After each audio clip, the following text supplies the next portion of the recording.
तर मित्रांनो लक्षपूर्वक ऐका, ह्या दोन म्हशी ज्या दिसत आहेत तुम्हाला इथे नदीमध्ये, तर ह्या या मार्गाने मध्ये गेलेल्या आहेत बसायला.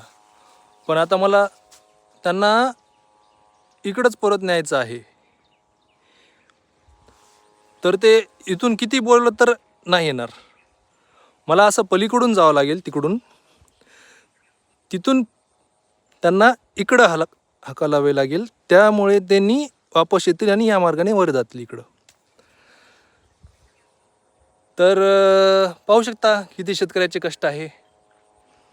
म्हशी पण ऐकत नाहीत त्यांचं एकदा पाण्यात गेल्यानंतर.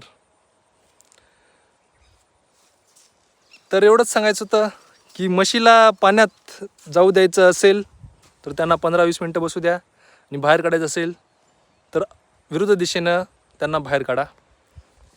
राम राम, धन्यवाद.